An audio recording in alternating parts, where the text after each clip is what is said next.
Regardez. Si jamais ça marche pas avec le public, j'ai le nom du coupable. J'ai pas à chercher, c'est moi. Bon, c'est secoué, quoi. Je veux dire, c'est comme ça.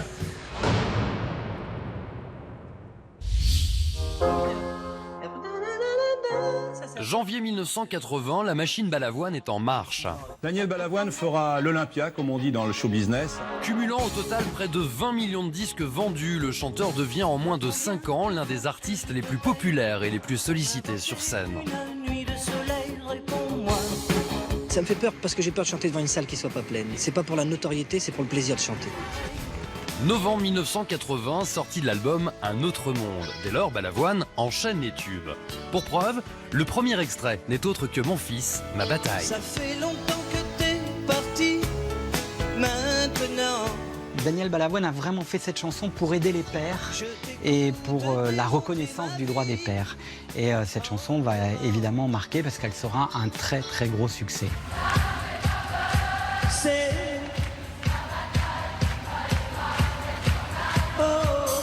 On a l'impression qu'on chante une ritournelle un peu débilos. Après, on dit, mais putain, ça parle sur la garde d'un enfant et tout ça. Enfin, des choses un petit peu profondes. Des choses qui pourraient chanter par Barbara ou par Brel. Avril 1982, Balavoine amorce un virage dans sa carrière avec la sortie de son 6e album qui se veut plus rock. Ce disque, c'est Vendeur de larmes, porté par l'inoubliable Vivre ou Survivre. La même année, Balavoine fait salle comble au Palais des Sports de Paris. Les places se vendent en quelques jours seulement. On a tout déballé. On a été fortement récompensé puisqu'on a bourré la salle et ça, c'était vraiment un événement extraordinaire. 2 ans plus tard, Balavoine remplit à nouveau le Palais des Sports pour un concert événement qui le propulse au rang de vedette pop-rock des années 80. Il chantait vraiment le point d'avant, quoi. C'est vraiment quelqu'un qui racontait des histoires et qui défendait des causes. Et sur scène, on le ressentait tous. On aime bien, nous, dans notre pays, mettre une étiquette sur quelqu'un pour dire dans quel genre, quel style. Et lui, il était assez inclassable. On était tout de suite choqués, quoi. C'est Daniel Balavoine, on aimait ou on n'aimait pas, mais moi j'aimais. Nous, ce qu'on veut, c'est que les gens soient sensibles à la musique qu'on fait et de la manière qu'on y croit. C'est-à-dire, ces gens-là réagissent pas comme devant un chanteur qui fait de la guimauve. Parce que le chanteur fait pas de la guimauve.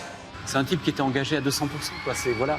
Et ensuite, il y a bien sûr Sauver l'amour, qui pour moi, c'est le plus beau des testaments possibles. Que vous mettez le paquet, car c'est pas un cri, oui, tous les cris, les SOS. Oui. Et c'est en plus apparemment très personnel, on en parlera tout à l'heure.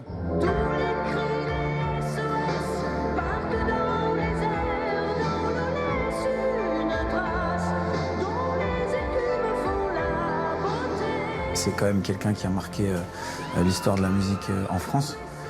Ça reste voilà, un des plus grands artistes, auteurs, compositeurs qu'on ait eu en France. Ce que je redoute le plus, c'est que ma carrière s'arrête avant que j'ai eu le sentiment d'avoir fini de progresser.